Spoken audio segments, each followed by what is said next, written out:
Hey everybody, Joel here. So today I'm going to work on a project. I'm going to install an electric heater in my garage, just right above the panel here. Should be a pretty basic job. I'm going to use this heater. Just picked it up at Menards, 7,500 watt.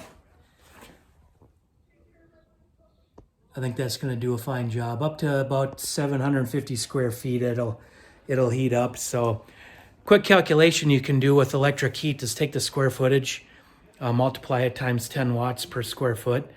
That's for in a house, in a bedroom. This is a garage, 10-foot ceiling, fully insulated garage though, so it will heat up really nice in here. But we'll go ahead and we'll get started by mounting this heater up on the ceiling. And then we just got to fish a wire down. I think I'll use a number 8, put it on a 40 amp circuit.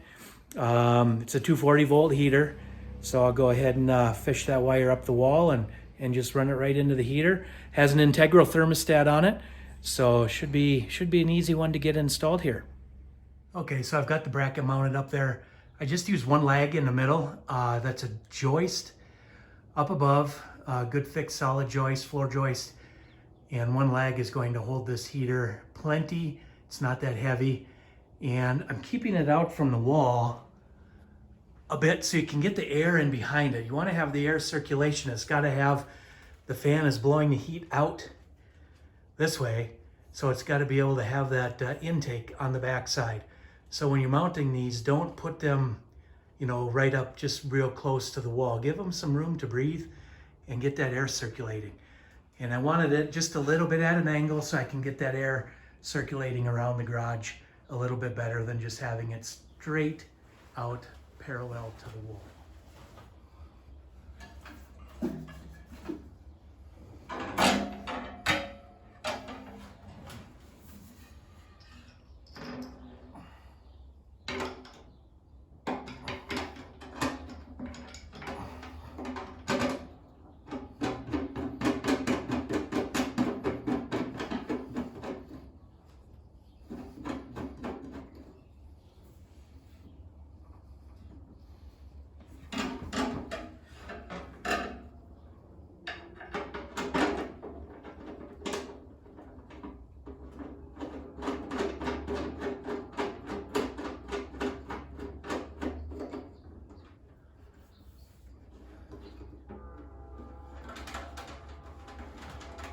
So this has adjusting mount screw holes so you can aim it down towards the floor.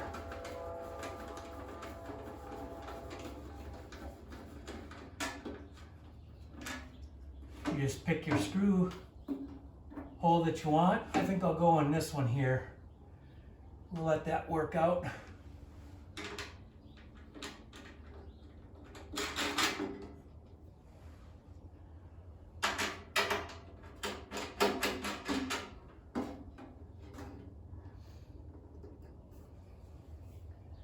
Okay, now we'll work on getting the wire fish down to the panel.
Now I'll just take this, I'll take this piece of copper here.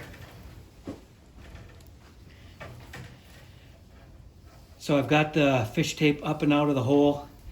I don't know if you could see that, but it came right up there and I was able to get it out with my finger through there, and then I just stripped back my copper, my 8, and I left this piece of solid. I'll hook that to the fish tape and put a few wraps of tape around this, and it will pull right into the panel. I've got a, there just happened to be a connector in there already from when they built the place, so that worked out great.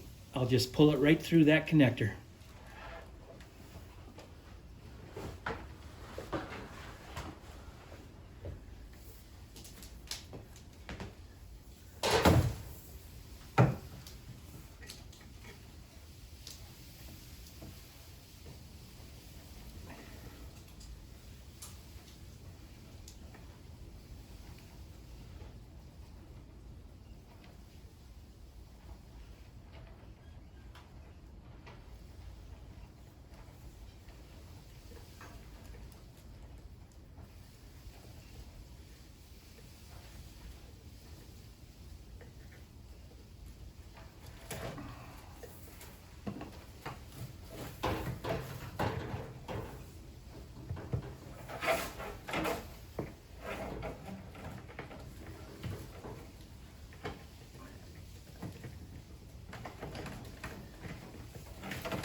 Okay, so I got the fish tape up and out of the little access hole up on top there. I went to the hardware store to see if I could get some 1/2-inch flex, and they don't sell it by the foot, only by the 25-foot roll, and I don't want 25 feet, I just want 2 feet. So I'm just going to hook this in and put a 90-degree flex connector on the heater, and I'll just run the cable out, and I'll sleeve some flex on there after I can get just a 2-foot piece. But I did run into a little bit of a problem. I had to cut a little access hole up there. I was getting snagged on something. I think it was the wire, the main surface entrance cable here. I think I was behind it, so this wasn't fitting in there really well at the head here. So I didn't want to pull on it too hard and snap it off. So I just cut the access hole, and then I'll just cover that up, tape it in place. But I already had that 3/4 inch knockout in there. It's another 1/2 inch in there also. So I'm just gonna put another breaker in here for this heater, and we should be good to go. So I'll go ahead and start making these connections. Just a very simple connection up here. There's a 1 and a 2, and then there's the ground. I've got 8-3 cable, so I will not use the white wire. I don't have to hook up a neutral on this, straight 240. And so a simple connection there. This has got a selector switch for 7500 or 5000, and then a built-in thermostat. So that's going to be pretty handy. Yeah, but otherwise it's going pretty good. We'll go ahead and get this thing all connected in, and then I'll get it functioning. One thing to be careful when you're using a steel fish tape like this, you've got your main lugs up here. Just be very careful not to cross your steel fish tape across those main lugs. That'll that'll brighten your day for sure. You also got these breaker, these wires are screwed onto the breakers here. Your fish tape can sometimes get hung up on those, but just be careful for that. I had to put a Homeline circuit breaker in there because I did not have a Siemens. So you do want to make sure, even though it is compatible, it fits, they're not UL approved to be interchanged between manufacturers. So that Square D Homeline breaker is not UL listed to be in a Siemens panel. They do make some breakers that are different manufacturers that are UL listed to be in other panels, but this one is not. So I'll have to make sure I change that breaker out sometime. But we've got that wire going up, all the way up. Like I said, I've got to change this. I'm going to put flexible, half-inch flexible conduit. I've got my 90-degree connector up there. So we'll straighten that out and make it look a little nicer once I get that flex on there. But got the hookups down underneath here. It's just a line 1 and a line 2 and a ground. And I just left the white wire just tucked up in there doing nothing. So let's go ahead and turn the thermostat up and listen to it kick on.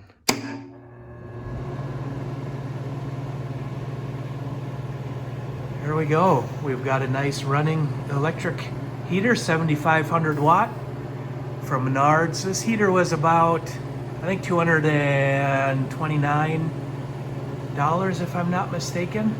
And they're having their 11% off sale, so bonus there. But yeah, I think it turned out nice. It's gonna do a good job heating this garage, so I'll be happy with it. Thanks for watching, and we will see you all on the next video.